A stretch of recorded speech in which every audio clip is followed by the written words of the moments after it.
2017 Nissan Armada.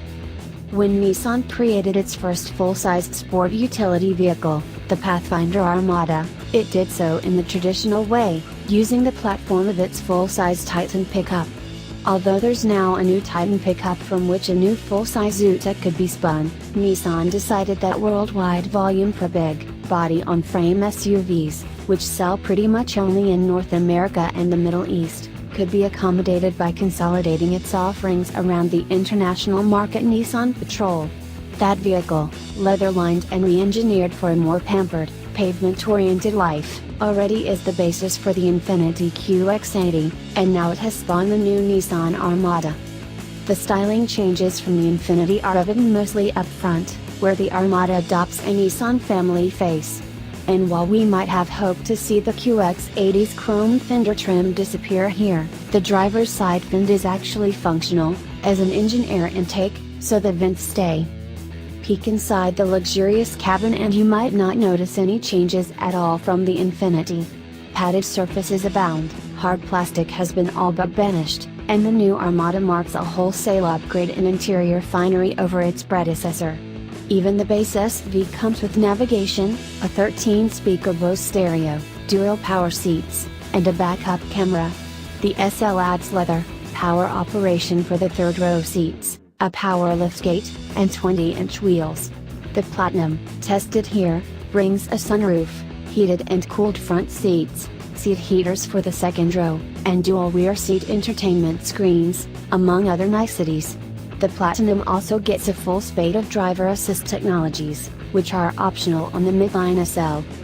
While looks, the new cabin is smaller than before in most dimensions, although some of the previous models' space was largely wasted and served only to make the driver feel buried in a vast, plastic cavern. The new Armada doesn't feel as huge from behind the wheel, and it affords decent side leans from the driver's seat. We also like that Nissan wisely supplements the standard touchscreen with plenty of physical buttons and knobs. The second row is narrower than before but still offers generous head and legroom. The standard third row is notably more cramped, having lost almost 4 inches of legroom and more than 3 inches of shoulder room from the previous model. Nissan still optimistically provides 3 seatbelts, but the cushion is low to the floor and footroom is tight. The Armada does come with a 2-speed transfer case and a skid plate under the radiator and offers 9.1 inches of ground clearance. We trundled around a short off-road course with ramps and staggered breakovers steep enough to put a wheel, or two, off the ground, and the vehicle made it through without getting stuck or suffering any expensive scraping sounds. A revised version of Nissan's 5.6-liter Endurance V8, which was already under the QX80's hood, slots in here. With the addition of direct injection and variable intake valve lift and timing, output jumps from 317 horsepower to 390, and torque swells from 385 pound-feet to 394. Those figures are still shaded by the Infiniti's 400 horsepower and 413 pound-feet, so the corporate hierarchy is maintained. The engine mates to a 7-speed automatic, which provides a wider ratio spread than the previous 5-speed, with a shorter first gear and a taller top gear. The Armada uses the same control arm front and independent rear suspension as the QX80, with steel springs, although the Infiniti's optional hydraulic body motion control system is not offered here. We're told the Infiniti is tuned for a plusher ride, but the Nissan feels pretty soft, too. It smothers bumps, even on 20-inch wheels, and while we noted a bit of floatiness, it's far from unpleasant overall.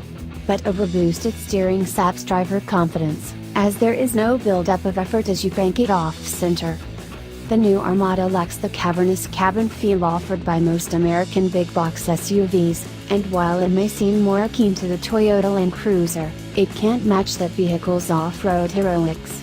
But at an opening bid of $45,395 for an SV with 2-wheel drive, the Armada is nearly $19,000 less expensive than the QX80, and even the Platinum tops out under the Infiniti's $64,245 starting figure.